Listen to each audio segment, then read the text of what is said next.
Doa yang paling keren itu bukan doa meminta, tapi doa tanpa meminta, yaitu doa dengan memuji.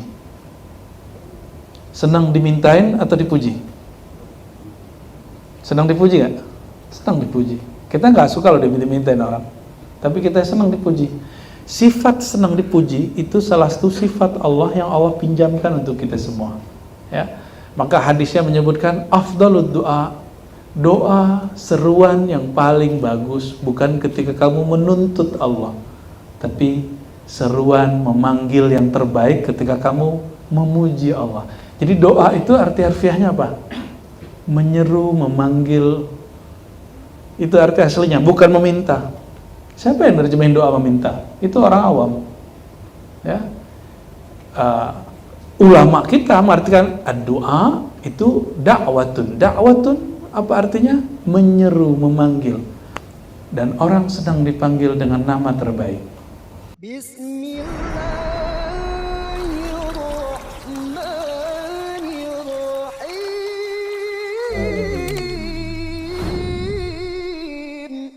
Dan kita nantikan kehadirannya, dan semoga kita selalu terdepan menjadi umatnya yang selalu mendapatkan syafaat dari Nabi Muhammad SAW.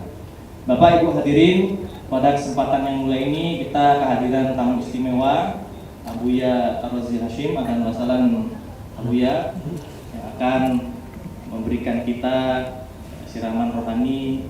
Kita ambil insyaallah berkahan dari beliau. Maka untuk menyingkat waktu pada beliau Abuya Ar-Razi Hashim, pada tempat kami persilakan dengan segala hormat.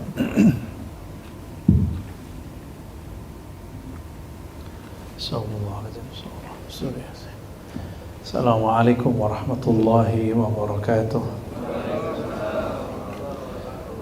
Alhamdulillahi muqallibil qulubi walhamdulillahilladzi biyadihi jami'i qulubi bani adam. Walhamdulillahi thumma alhamdulillah hamdal hamidin hamdal syakirin hamdal mashina fi ardihi tahta sama'ihi. Asyhadu an la ilaha illallah, asyhadu anna Muhammadan abduhu wa rasuluh. Allahumma salli wa sallim wa barik ala sayyidina Muhammad. Biar lebih hangat, boleh maju.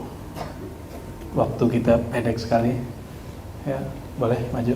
Yang laki-laki aja. Ya. Pak, mohon untuk maju ke depan yang masih kosong. Karena kalau pakai hadis taman surga nggak ada berjarak. Ya. Silakan maju. Ya. Mohon maaf, agak saya minta ke depan. Ya. Ya, silakan lagi Pak, dikit lagi Pak. Maaf, bukan nyuruh, menganjurkan. Pak Marjana aja di depan.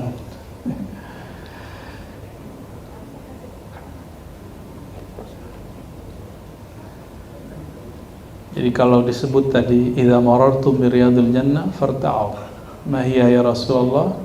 Majalisul ilm, atau di riwayat lain hilakul ilm, hilakul dzikr. Jika kamu melewati kebun-kebun surga, maka mampirlah, icipilah, petiklah. Lalu Nabi SAW ditanya, ada dua versi jawaban. Hadis Imam Tirmizi menyebutkan hilakul dzikr. Hilak itu dari kata halaqah. Halaqah berarti lingkaran-lingkaran atau kumpulan-kumpulan. Jadi kalau ini adab berbuat majlis. Kalau buat majlis jangan jauh-jauh. Ya. Kalau buat majlis jauh-jauh dia nggak berbuah. Dia nggak hangat, ya. Kita akan, jadi mohon maaf, kita di sini ada otak kita di bagian depan sini. Itu mirip dengan reptil. Dia sekali pertama ngelihat orang dia langsung curiga, dia suuzan. Jadi dia positif thinkingnya jarang. Jadi dia selalu berpikir buruk tentang orang. Dan itu cara menghapusnya cuma 3. Salam, mendekat, salaman. Ya, assalamualaikum, mendekat, lalu salaman. Maka saya ulangi lagi assalamualaikumnya biar hati kita sama-sama selamat. Assalamualaikum warahmatullahi wabarakatuh. Kata salam dalam bahasa Arab bukan selamat dalam bahasa Indonesia. Salam bahasa Arab artinya bara'atu min kulli aibin wa auratin. Assalam berarti terbebas dari sisi negatif, pandangan-pandangan negatif dan sifat-sifat buruk. Maka kalau kita salaman sama orang dan baca Assalamualaikum, itu semua pikiran negatif kita hilang, langsung hilang. Saya punya sahabat yang sudah musuhan bertahun-tahun, ketika baca Assalamualaikum dan salaman, itu dihapus. Itu makna hadis ghafarallahu lahuma. Tidaklah mereka melepas tangannya kecuali Allah ghafara. Kalau orang-orang ahli bahasa menerjemahnya hanya sebatas ghafara, Allah hapus dosa keduanya.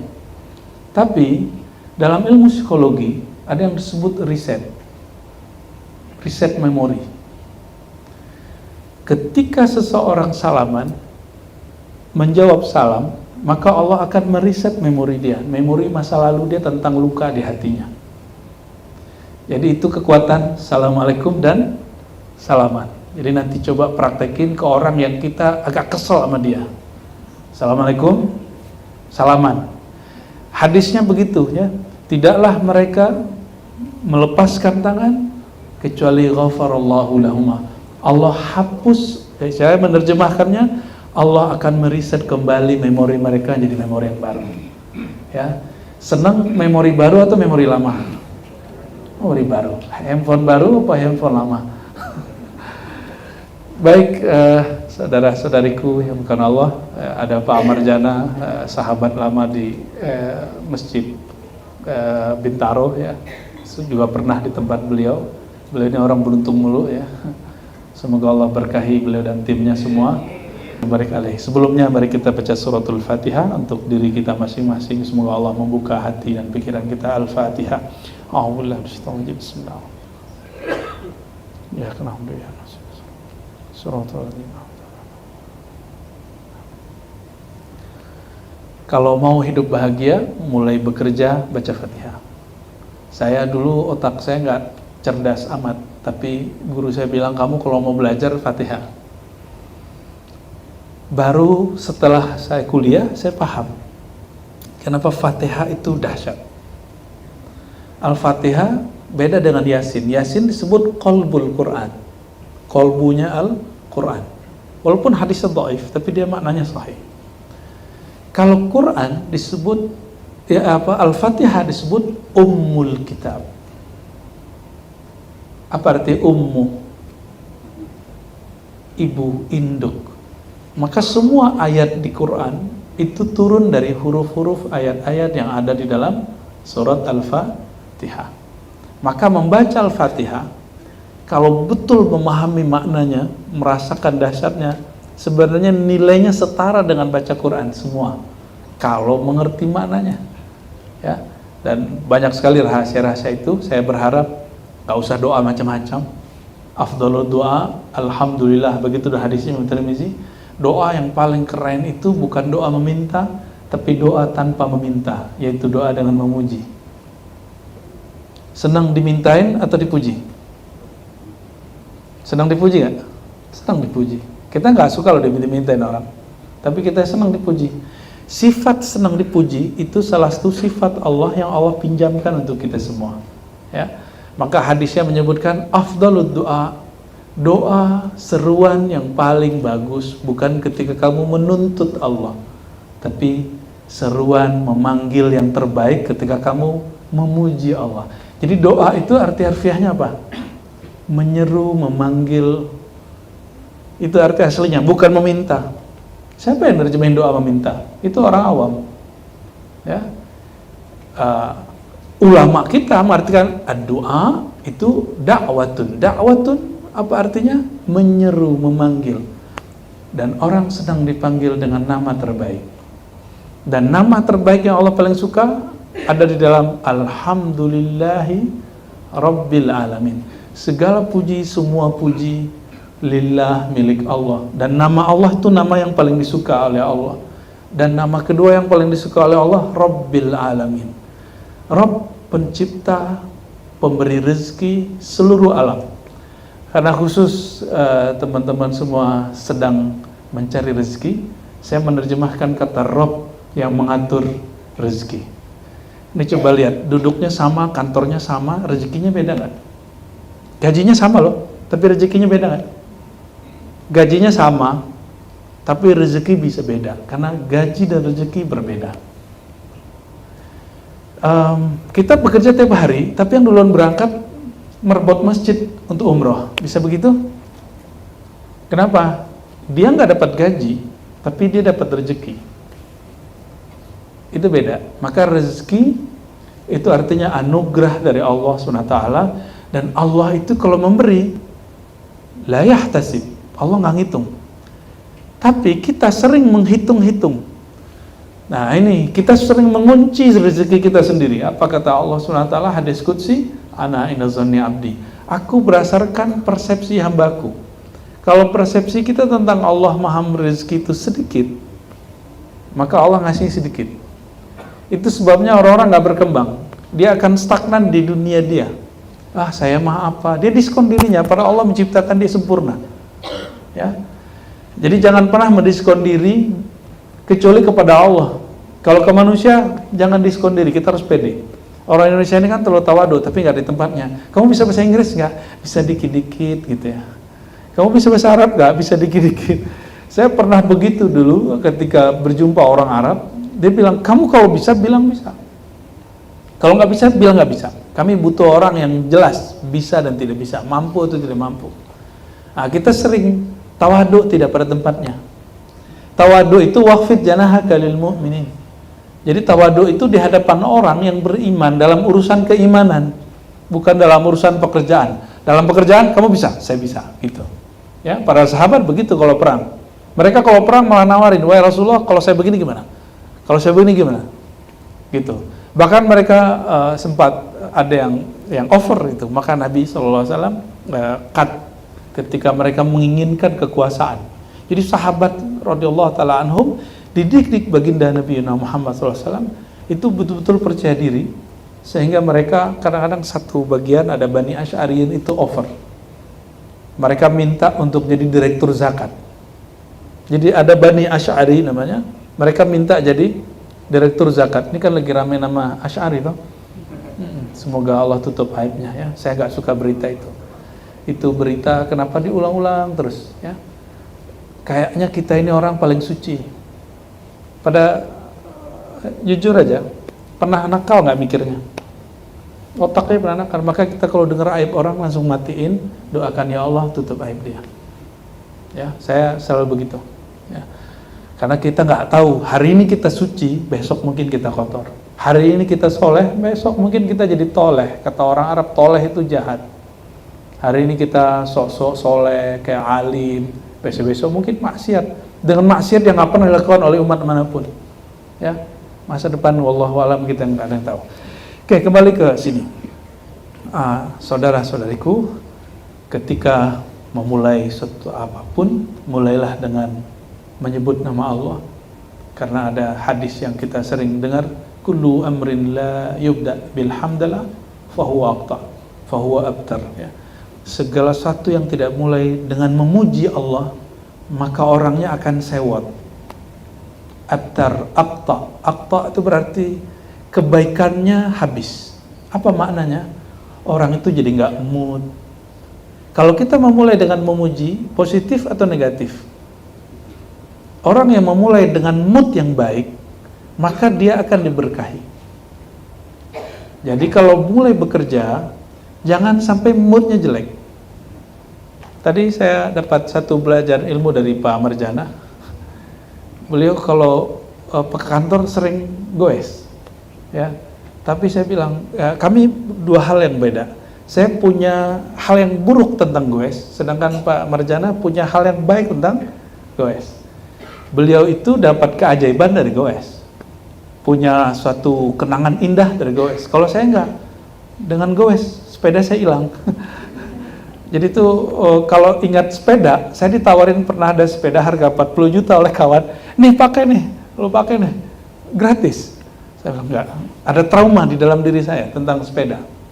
Ya, jadi memori kita beda. Akhirnya kalau lihat sepeda, saya mikir kalau di jalan, apa asiknya di Sudirman pakai sepeda? Ternyata baru terjawab hari ini. pagi ini dari Pak Farjana ya, barakallah. Semoga Allah berkahi. Jadi ternyata ilmu itu nggak hanya di kitab, ilmu itu ada di kitab yang terkembang di alam semesta. Nah, orang kalau memulai pekerjaannya, alhamdulillah, dia sedang membuat mood yang baik dalam dirinya. Asing nggak kerja sama orang yang moody, yang moodnya nggak beres? Ya, asik. Orang begitu juga akan berkembang. Karena siapapun dekat dia, itu terganggu.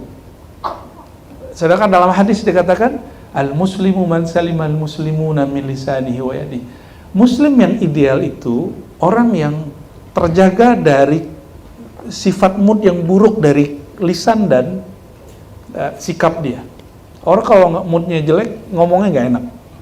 Ya, pernah di motor atau di mobil atau di kendaraan umum senggol orang terus mood kita jelek, pernah nggak?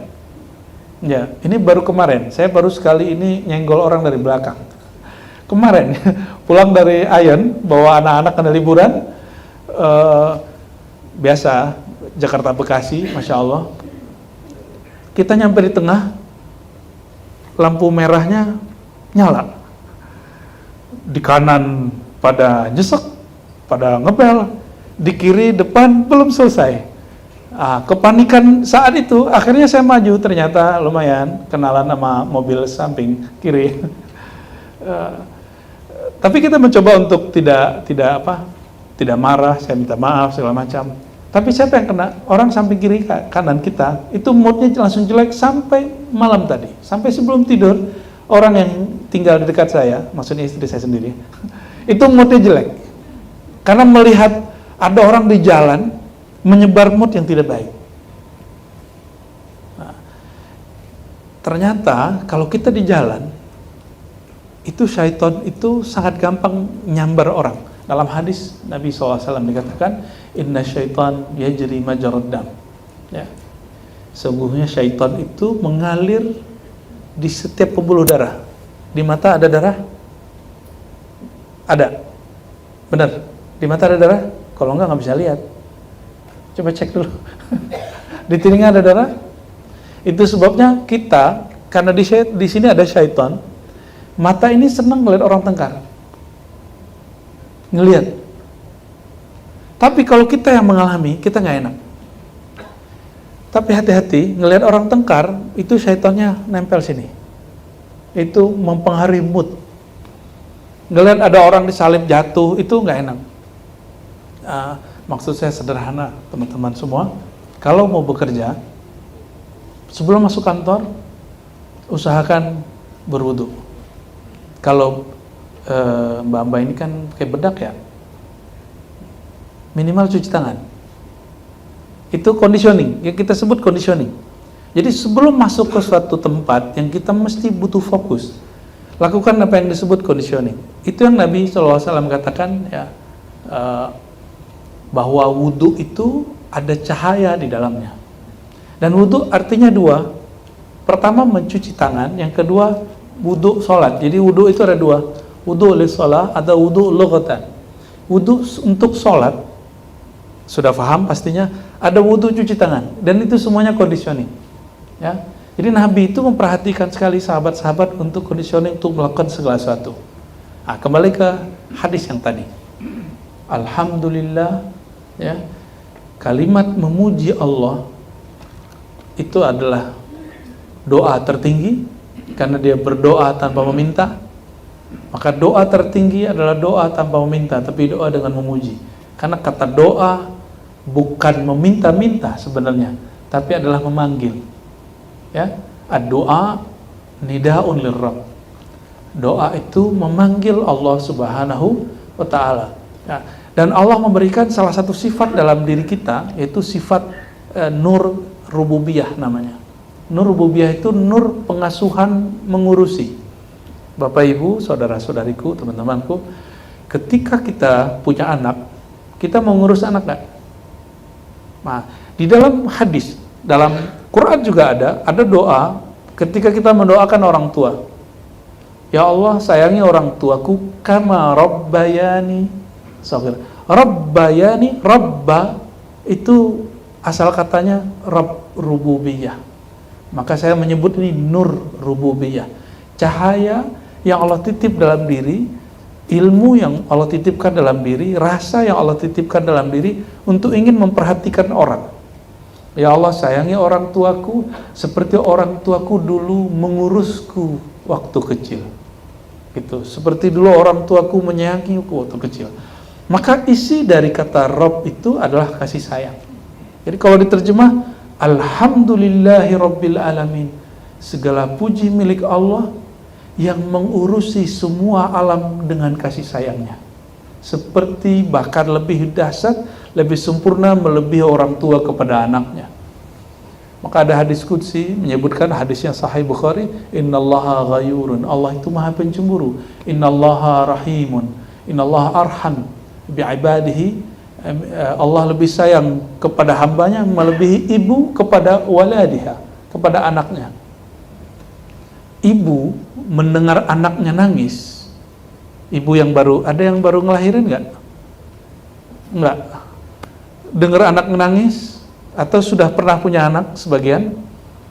Ada yang sudah pernah punya anak? Atau ada yang mau pengen punya anak? Kalau itu saya nggak bisa jawab ya. Kalau kita punya anak, ya, lalu anak kita nangis, laki-laki kan nggak punya, mohon maaf, nggak punya teknik itu ya, karena nggak dikasih sama Allah, nggak punya ASI maksud saya. Kalau ibu-ibu itu langsung, ya, ASInya langsung keluar, padahal baru dengar suara. Tapi apakah seorang ibu memberi anak makan ketika anaknya nangis atau mengikuti time-nya? Mengikuti time-nya sebenarnya. Jadi si ibu tahu, walaupun si anak nggak nangis pasti diberi ASI. Maksud saya apa? Allah itu lebih paham kapan memberi si anak, si hamba rezeki, melebihi si ibu mengerti kapan si anak diberi rezeki. Maka kalau ada seorang ngomong gini, kok hidup saya gini-gini aja? Nah, karena kita sudah ngeblok diri dengan cara seperti itu. Ya. Kok hidupku susah? Karena kita mikir susah. Kok kurang? Berarti bukan kurang. Kita mungkin konsumtif, melebihi apa yang kita punya. Nggak ada orang hidup kurang, semua Allah cukupkan. Allah itu selalu mencukupkan orang. Yang ada itu angan-angannya melebihi langkahnya, kemauannya melebihi kebutuhannya. Ya. Maka Nabi SAW punya doa. Doa ini sering salah pahami oleh para penceramah, sehingga mereka menuduh Nabi SAW itu miskin. Apa kata beliau? Allahumma ahyini miskina. Ya Allah, hidupkan aku, beri aku cara hidup yang miskina. Miskin dalam terjemahan kita itu kurang, tapi ternyata bukan itu artinya. Allahumma ahyini miskina artinya, ya Allah hidupkan aku sederhana. Jadikan aku hidup dan kebutuhanku, kemauanku berdasarkan kebutuhanku. Mohon maaf, nih bapak-bapak punya istri satu, pengeluaran berapa setiap hari? Banyak. Gaji habis? Masih nyimpan? Oke, bayangkan kalau punya istri 9, seperti Rasulullah SAW. Itu orang kaya apa orang miskin? Kita baru punya satu istri, kita udah mikir, gimana kalau punya istri banyak? Berarti itu orang kaya apa orang miskin? Rasulullah SAW. Orang kaya. Jadi jangan pernah berpikir Rasulullah SAW itu miskin. Beliau orang paling kaya di zamannya.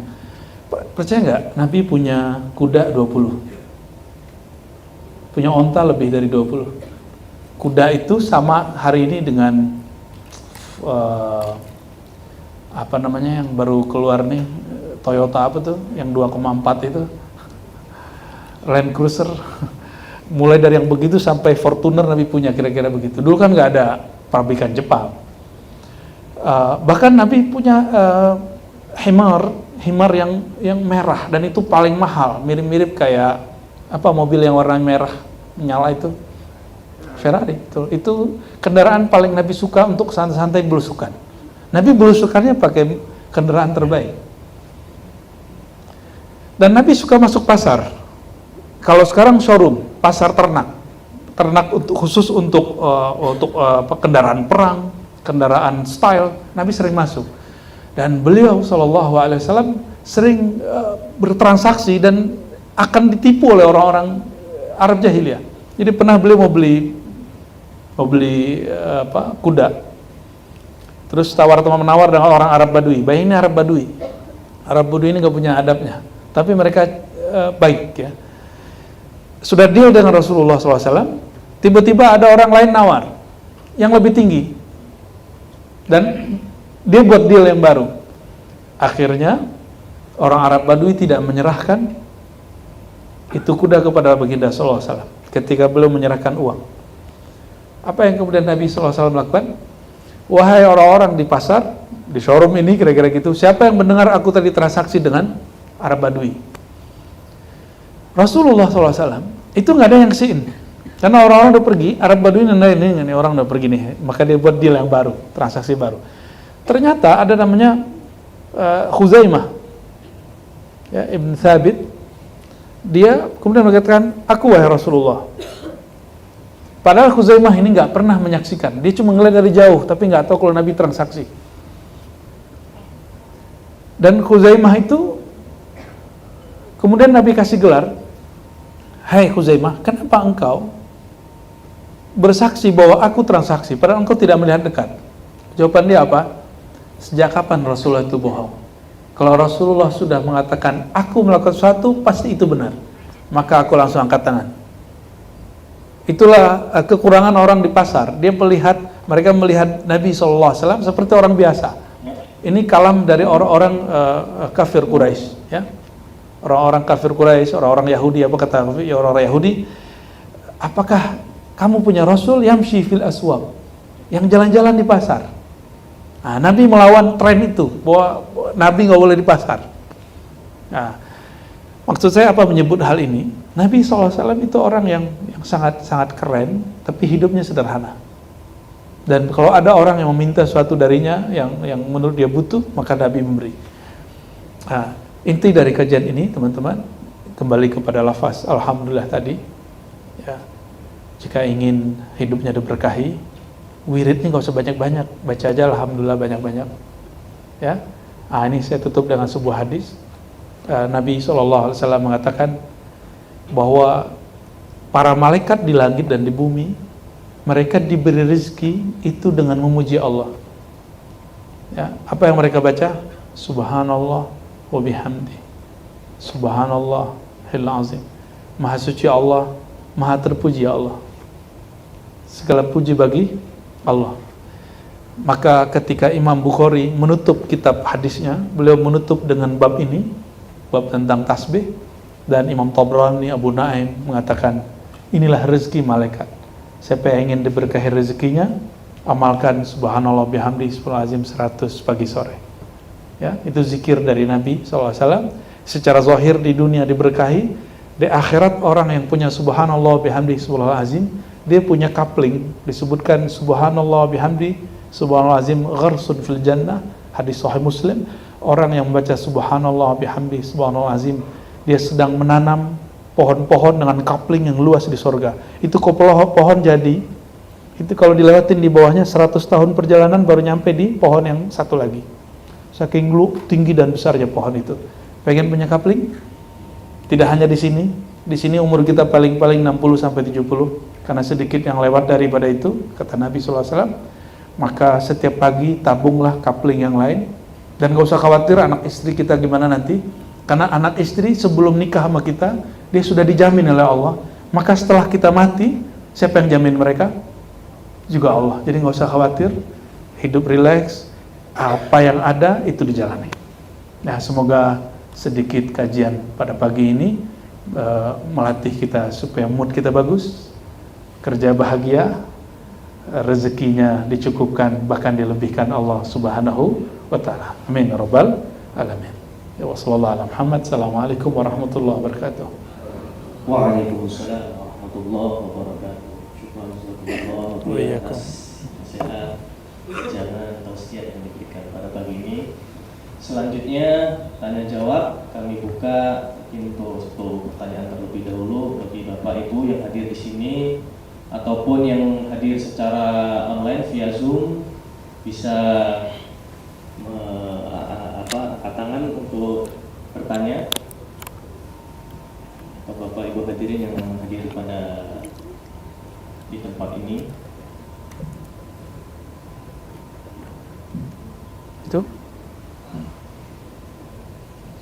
Ada satu dulu. Oke.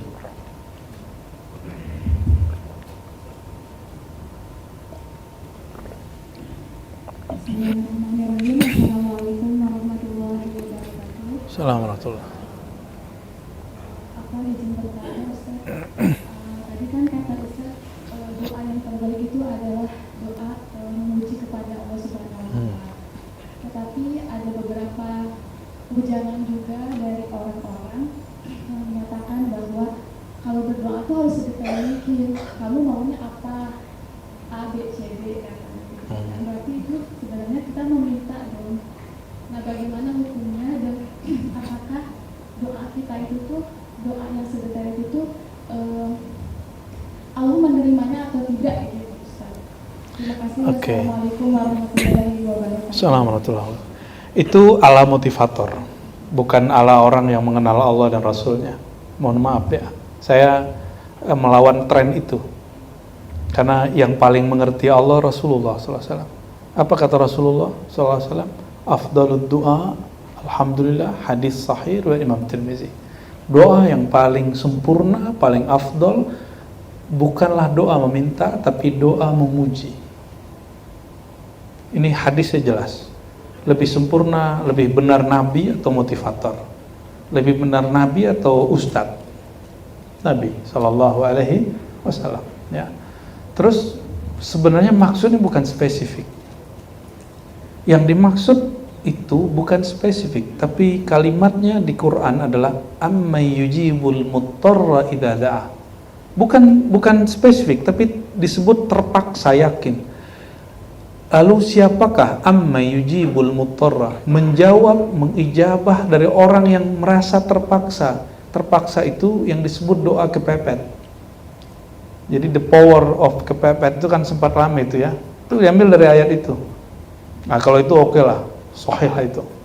Tapi ayatnya tidak menyebutkan kata spesifik. Ya. Mungkin ada satu riwayat lagi, orang-orang sering ngomong ini, ya Allah terserah engkau, terserah engkau. Kalau itu enggak juga, kita nggak masukkan begitu. Ya. Nah, ada juga kalimat yang terserah Allah itu bagus. Jadi riwayat hadis itu banyak sekali. Ya.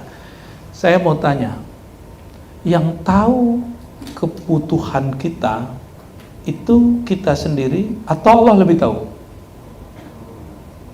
Ya, bisa nggak cek yang saya minta itu kebutuhan atau kemauan? Kita sulit membedakannya. Dan yang tahu bahwa itu kebutuhan itu Allah, maka Allah kadang memberinya lebih dari yang kita minta. Kalau kita meminta spesifik, Allah akan mengasihnya segitu. Tapi kalau kita memuji Allah, terbersit sedikit lalu kita minta. Kalau saya malu meminta satu kepada Allah, malu. Ya. Karena ada satu nama Allah, Alimum bidzatis sudur. Dia Maha tahu apa yang tergores di hati. Maka ada dua hal yang mesti dipahami situ. Apabila saya berdoa niatnya memberitahu Allah, itu akidahnya rusak. Allah perlu diberitahu nggak? Sejak kapan Allah tidak tahu sehingga perlu diberi tahu? Makanya saya kasih tahu, ini ala motivator ini sudah lewat, zamannya sudah lewat. Sekarang zaman orang harus mengenal Allah Subhanahu wa Ta'ala detail, bukan meminta Allah detail. Giliran meminta detail, pun mengenal Allah nggak detail. Akhirnya kita hanya tahu cara hebat berdoa, tapi tidak mengenal siapa yang kita minta. Orang kalau kenal dengan orang yang dia akan mintai, dia nggak perlu minta-minta kok. Ya. Saya ulangi lagi. Allah sebelum kita minta sudah tahu belum? Maka meminta itu hanyalah penghambaan, bermanja-manja kepada Allah. Mintalah, tapi minta dengan bahasa yang jangan kemudian memberitahu Allah, dan juga jangan nanti membatasi rahmat Allah seperti Arab Badui. Allah marhamni wa Muhammadan wa la tarham siwana. Ya Allah, rahmati aku, sayang aku dan Muhammad saja, jangan sayang yang lain. Ya Allah, saya maunya dia, jangan yang lain. Gitu. Itu sama itu ya. Saya maunya mobil itu. Saya mau kerjaan itu, rumah itu. Padahal Allah udah nyiapin yang lain. Itu namanya mengerdilkan Allah Subhanahu wa ta'ala. Kita boleh ngomong ini, ya Allah, dengan ilmu yang kurang, aku pengen itu. Tapi aku yakin engkau tahu sesuatu yang lebih baik bagiku. Jika itu lebih baik, mohon hantarkan kepadanya. Nah, itulah isi dari doa istikharah. Doa istikharah coba lihat. Doa istikharah itu bukan doa kawin. Ya kapan? Siapa yang ngajarkan doa istikharah doa kawin? Doa istikharah itu hadisnya perhatikan. Idza hamma ahadukum, begitu hadisnya. Apabila kamu ada masalah yang membuat pikiranmu berat, itu hammun. Idza hamma ahadukum, jika seseorang kamu mengalami suatu pikiran yang berat, pilihan yang berat, maka falyusghil wudu wal yusalli rak'atain. Baguskan wudu, salat 2 rakaat, setelah itu berdoa. Isi doanya mirip-mirip begitu. Ya Allah, Engkau Maha tahu, Engkau Maha hebat. Jika ini baik bagiku, maka dekatkan aku kepadanya, dekatkan dia kepadaku. Jika tidak, maka jauhkan aku darinya dan jauhkan dia dariku. Dan itu bukan masalah jodoh, bisa masalah barang, bisa masalah jabatan. Ini kalau ada promosi baru jangan langsung terima. Ya. Sholat dulu, ya. Sholat dulu. Saya pernah ditawarin satu benda yang sangat mahal oleh seseorang. Saya bilang, saya istikharah dulu, Pak. Takut itu di luar kepantasan kita sebagai seorang pengajar. Dan alhamdulillah Allah tahan. Ya, karena itu yang pantas. Nah, jadi begitu Mbak ya. Berdoa dengan memuji Allah itu lebih tinggi. Ya. Kalau dalam memuji, hati kita kemudian berkata, ya Allah, sebenarnya aku menginginkan sesuatu, itu langsung Allah ijabah itu. Allah itu memandang kolbu atau memandang lisan? Kolbu apa lisan? Gaya banyak sholat atau banyak zikir di kolbu? Banyak zikir. Makanya ada orang sholat Allah laknat. Fawailun lil musallin, celaka, laknat bagi orang sholat. Tapi tidak ada laknat bagi orang berzikir. Kenapa? Hakikat sholat itu zikir. Berarti sholat yang dilaknat itu sholat yang tidak berzikir kepada Allah SWT. Dan kita mohon maaf, betapa sucinya kota Mekah. Orang nyampe di depan Ka'bah yang suci, dia masih ingat dunianya. Dia minta dunia di situ. Makanya diabadikan di Quran. Dalam surah Al-Baqarah dikatakan, wa minan nas, di antara manusia ada yang berdoa, Rabbana atina fid dunya hasanah, tolong berikan aku dunia yang terbaik, wa ma lahu fil akhirati min khalaq, tapi dia nggak punya bagian di akhirat. Kenapa? Dia nggak minta akhirat saat doa. Apalagi kemarin haji itu, aduh, masya Allah itu musim pemilu kan ini, musim pilkada, dan orang-orang datang ke multazam itu doa mustajab. Itu minta, ya Allah, saya pengen jadi anggota legislatif, ya Allah. Ya Allah, saya jomblo, ya Allah. Urusan begitu jangan dibawa ke multazam. Ya, urusan begitu minta sepertiga malam terakhir, minta setelah sholat. Dari semua itu, jadi ada yang disebut tempat mustajab, ada yang disebut waktu mustajab. Kami kemudian mempelajari apa sebenarnya mustajab. Ternyata bukan tempat yang mustajab, bukan waktu. Sama-sama di multazam, ada yang dikabulkan, yang enggak. Sama-sama doa habis sholat, habis tahajud, tapi ada yang dikabulkan, yang enggak. Apa yang beda? Ternyata ada hadis satu lagi, ya, innallaha la yujibu an qalbin ghafil. Allah tidak menjawab, mengijabah orang yang hatinya tidak mengenal Allah, tidak berzikir kepada Allah, tidak memuji Allah. Berarti waktu yang suci, tempat yang suci, itu syaratnya di mana? Qalbu yang suci. Ya, qalbu yang suci. Inilah yang disebut mahalu nazarillah baitullah fil ard, ya. Jadi ada Ka'bahnya tubuh itu mengarah ke Makkah, Masjidil Haram. Ada Ka'bahnya batin itu kolbu kita masing-masing. Kesitulah Allah SWT memandang. Semoga isi kolbu kita nama-namanya. Amin rabbal alamin. Ya, cukup? Ada lagi? Saya mungkin cukup, langsung ditutup. Oke, baik. Mari kita tutup kajian pagi ini dengan berdoa sedikit saja, memuji Allah SWT, lalu mengadu tentang lemahnya diri kita hadapan Allah. Ila ruhin Nabi sallallahu alaihi wasallam. Al-Fatihah. Bismillahirrahmanirrahim.